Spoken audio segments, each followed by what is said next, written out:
ठाणे शहरातील वाहतूक पोलीस 24 तास रस्त्यावर उभं राहून नागरिकांच्या सुरक्षेचं काम करत असतात। तसंच वाहतूक सुरळीत करण्यामागे काम ही या वाहतूक पोलिसांचं अत्यंत असल्यामुळे वाहनांच्या धुरामुळे होणारं प्रदूषण तसंच 24 तास रस्त्यावर उभं राहण्याने पायावर आणि शरीरावर पडणारा ताण यामुळे त्यांच्या आरोग्याचा प्रश्न निर्माण होत असतो। यावेळी त्यांना त्यांच्या आरोग्याकडे लक्ष देण्यास वेळ नसतो। हीच बाब लक्षात घेऊन ॲक्युवेदा या संस्थेनं वाहतूक पोलिसांच्या आरोग्याचा प्रश्न निकाली काढण्यासाठी पुढाकार घेतला असून ठाण्याच्या 3 हात नाका येथील वाहतूक पोलीस उपायुक्त कार्यालयाच्या हॉलमध्ये ॲक्युवेदा संस्थेचे डॉक्टरांनी वाहतूक पोलिसांना भेडसावणाऱ्या आजारांबाबत मार्गदर्शन केले। तसंच प्रदूषणामुळे होणाऱ्या विविध आजारांमुळे तसंच सतत उभे राहण्यानं पायावर पडणाऱ्या ताण यावर उपचार पद्धती कशा रीतीने करता येते याची प्रात्यक्षिकं दाखवण्यात आली। या प्रात्यक्षिकेमध्ये योगा, ॲक्युपंक्चर, प्राणायाम, सकस आहार, शंखसाधना आदी उपचार पद्धतींचा समावेश होता। हे शिबिर गेल्या 8 दिवसांपासून सुरू असून या शिबिराचा ठाणे पोलीस आयुक्तालय परिक्षेत्रातील सर्व वाहतूक पोलिसांनी लाभ घेतला।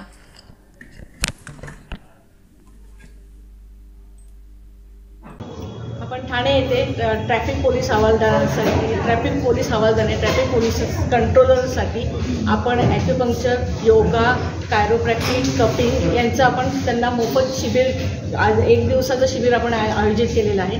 त्याच्यामध्ये आपण त्यांना स्पेशली त्यांचे जे त्रास आहेत व्हेरिकोज वेन आणि फुफ्फुसांचे आजार आणि स्पेशली आता जास्त सरांनी सांगितलं DCP सरांनी सांगितल्याप्रमाणे त्यांनी लंग्स कॅन्सरचं प्रमाण वाढतं आहे, त्याच्यावरती आपण त्यांना उपचार तर देतोच आहोत, पण घरी योगा, प्राणायाम आणि प्राथमिक उपचार यांचं प्रात्यक्षिक पण देतोय आणि मार्गदर्शनही करतोय। मूळ उद्देश काय आहे? मूळ उद्देश हाच आहे की ॲलोपॅथी ट्रीटमेंट जे आहेत, आता ॲलोपॅथी ट्रीटमेंट सगळ्यांनाच नाही परवडत आणि त्याचे ॲडव्हर्स इफेक्ट व्हायला लागतात। त्याच्यामुळे त्यांचे जे शारीरिक त्रास आहेत हे विना औषध उपचारही बरे होऊ शकतात। आज 30 वर्ष झाले मी या क्षेत्रामध्ये आहे। या क्षेत्रामध्ये मी प्रॅक्टिस करते। ठाण्यामध्येच माझं क्लिनिक आहे ॲक्युवेदा नावाचं, कासारवडवलीला आहे, येऊरला आहे आमचं। आम्ही तिथे जवळजवळ 36 प्रकारच्या ट्रीटमेंट्स आम्ही करतो आणि त्याच्यातून आम्ही सगळे आमचे विना औषध उपचार असतात। त्याच्यामध्ये योगा आलं, तुमचं ॲक्युपंक्चर आलं, प्राणायाम आलं, आहार आलं, योग निद्रा आलं, शंखसाधना म्हणून अजून एक आमचे ट्रीटमेंट आहे ती आम्ही त्यांना देत असतो।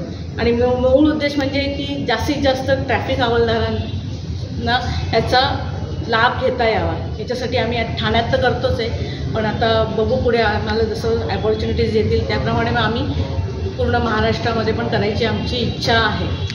ट्रॅफिक आता तुम्ही सगळ्यांनी बघितले असेल की ट्रॅफिक हवालदार हे सतत उभे असतात। त्यांची ड्युटी जी असते 7 तासाची असो, 8 तासाची असतो किंवा 12 तासाची असतो, ते कंटिन्यूस उभे असतात। कंटिन्यूस उभे असल्यामुळे एकतर त्यांना व्हेरिकोज वेन्सचा त्रास व्हायला लागतो। व्हेरिकोज वेन आणि एकदा चालू झाले की त्यांच्यावरती बघायला गेलं तर ॲलोपॅथीमध्ये पण उपचार नाही आहे, पण आपण प्राथमिक उपचार जर त्यांना सांगितले तर त्यांना नियंत्रण बसेल। आणि शिवाय प्रदूषणामध्ये उभे असतात सतत तर त्यांना लंग कॅन्सर, श्वासाचे रोग, सायनस, डोकेदुखी हे आजार पण त्यांना जास्त व्हायला लागलेले आहेत। तर त्यांना जास्तीत जास्त त्यांच्या आजारावरती त्यांना सोल्युशन्स मिळावे याच्यासाठी आम्ही कार्यरत आहोत। थँक्यू।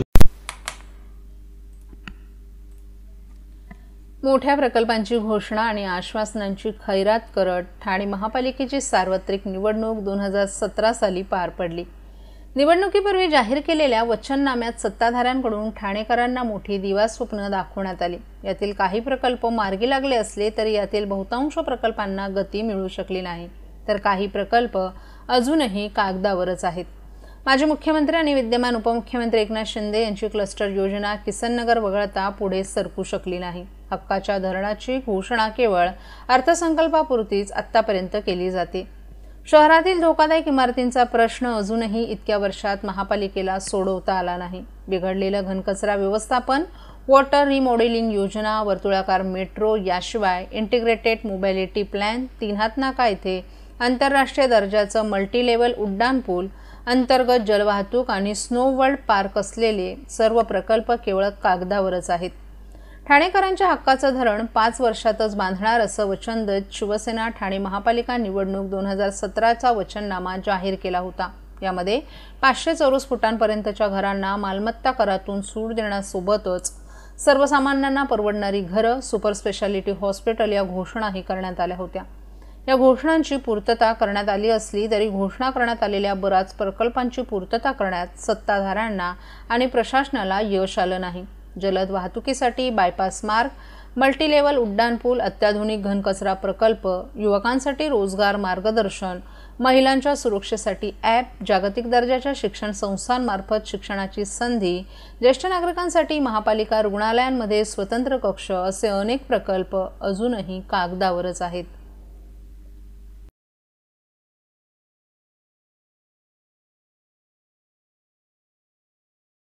महाराष्ट्रातील भगिनींना आधार देणारी राज्य शासनाची मुख्यमंत्री माझी लाडकी बहीण योजना.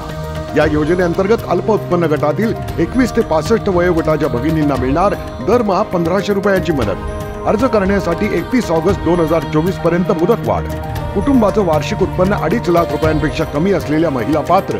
कुटुंबाकडे पिवळं किंवा केशरी रेशन कार्ड असल्यास उत्पन्नाचा दाखला आवश्यक नाही. पांढरं रेशन कार्ड असेल किंवा रेशन कार्ड नसेल तर कुटुंबाचं वार्षिक उत्पन्न 2.5 लाखांपेक्षा कमी असल्याचा दाखला आवश्यक. योजनेसाठीचा ऑनलाईन अर्ज नारी शक्ती दूत ॲपवरून किंवा पोर्टलवर भरता येईल. ज्या भगिनींना ऑनलाईन अर्ज भरता येत नसेल त्यांच्यासाठी अंगणवाडी, ग्रामपंचायत, वॉर्ड ऑफिस, सेतू सुविधा केंद्रामध्ये किंवा आशाताई बचत गटाच्या CRP यांची मदत उपलब्ध. आता आपल्याला अभिमानानं म्हणता येईल, सुखी आणि सुरक्षित आहे माझी लाडकी बहीण.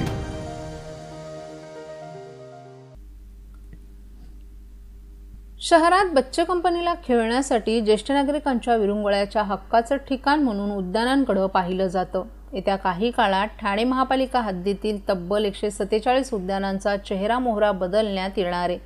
4 टप्प्यात या उद्यानांची दुरुस्ती होणार असून यासाठी राज्य सरकारकडून 75 कोटींचा निधी यापूर्वी उपलब्ध झाला असल्याची माहिती महापालिकेनं दिली आहे. या निधीमधून मुबलक सोयीसुविधांसह ओपन जिम, आसन व्यवस्था, कॅफेटेरिया, प्रसाधनगृह आणि आकर्षक रोषणाई सुविधा निर्माण करणार आहेत. ठाणे महापालिका परिसरातील अनेक उद्यानांची पूर्ती दुरावस्था झाली आहे. अनेक उद्यानातील खेळणी नादुरुस्त झाली आहेत. त्यामुळे इथे येणाऱ्या बच्चे कंपनींचा हिरमोड होत असतो. त्यामुळे येत्या काळात दुर्लक्षित राहिलेल्या आणि नादुरुस्त उद्यानांचा चेहरा मोहरा बदलण्याचा निर्णय ठाणे महापालिकेनं घेतलाय. यासाठी राज्य सरकारकडून 75 कोटींचा निधी महापालिकेला प्राप्त झालाय. त्यानुसार 147 उद्यानांची अ, ब, क आणि ड अशी वर्गवारी करण्यात आली आहे. अ गटात चांगल्या स्थितीत असलेल्या उद्यानांचा समावेश असून त्यांची संख्या 25 आहे. ब गटात काही प्रमाणात सुधारणा करण्याची गरज असलेल्या उद्यानांचा समावेश करण्यात आला असून ही संख्या 45 आहे. क गटातील उद्यानांमध्ये मोठ्या प्रमाणात दुरुस्ती आणि सुधारणा करण्याची गरज असून ती संख्या 44 आहे. तर ड गटात ज्या उद्यानांची कामं सुरू आहेत त्यांचा समावेश करण्यात आला असून ती संख्या 18 आहे. या व्यतिरिक्त 25 उद्यानं अशी आहेत की ज्या ठिकाणी सध्या काहीच अस्तित्व नाही. या वर्गवारीनुसार महापालिका आता या उद्यानात लवकरच दुरुस्तीच्या कामांना सुरुवात करणार आहे. बांगलादेशात हिंदू अल्पसंख्याकांवर होत असलेल्या हल्ल्यांविरोधात शिवसेनेचे ठाणे लोकसभेचे खासदार नरेश मस्के यांनी संसदेत शून्य प्रहारात जोरदार आवाज उठवला. बांगलादेशातील हिंदू अल्पसंख्याकांच्या संरक्षणाची मागणी खासदार नरेश मस्के यांनी केंद्र शासनाकडे केली. आपल्या शेजारी देश असलेल्या बांगलादेशात हिंदू अल्पसंख्याकांवर अत्याचार होत आहेत. हा मुद्दा केवळ बांगलादेशचा अंतर्गत विषय नसून मानवता आणि धार्मिक सहिष्णुतेसाठी गंभीर चिंतेचा विषय आहे. बांगलादेशात अलीकडेच खून, विनयभंग आणि अपहरण यांसारख्या अमानुष घटनांसह 2010 घटनांची नोंद झाली आहे. या घटनांमुळे तब्बल 1705 कुटुंब बाधित झाली आहेत. विशेष म्हणजे चिन्मय कृष्णदास यांच्यासारख्या आदरणीय धर्मगुरूंच्या अटकेमुळे परिस्थिती अधिकच चिघळल्याचं सांगत खासदार नरेश मस्के यांनी संसदेचं लक्ष वेधलं.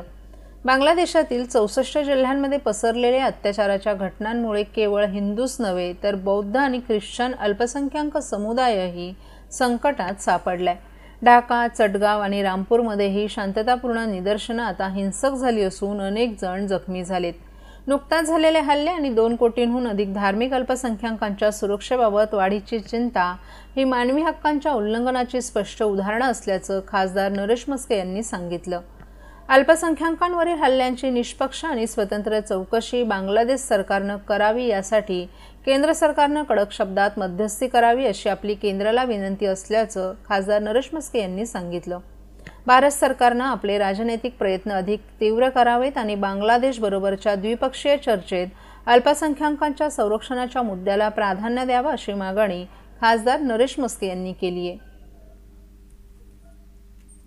ठाण्यातील पातलीपाडा येथे श्रीमा ट्रस्ट संचालित श्रीमा विद्यालय घोडबंद रोड या ठिकाणी शनिवारी आंतरशालेय स्तरावर 20व्या वार्षिक लोककला नृत्य स्पर्धेचं आयोजन करण्यात आलं होतं.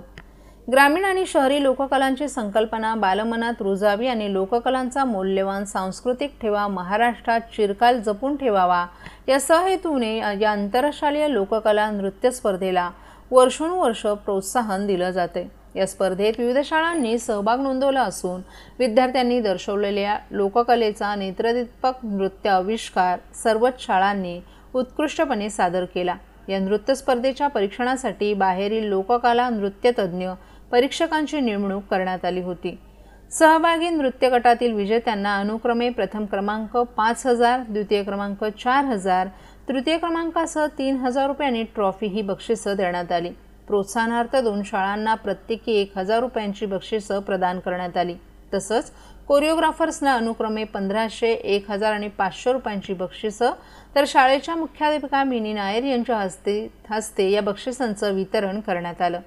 या बक्षीस समारंभात सेजल नारंग, मुख्याध्यापिका, श्रीमा बालनिकेतन, मेघा वांगे, लक्ष्मी अय्यर आदी मान्यवरही उपस्थित होते.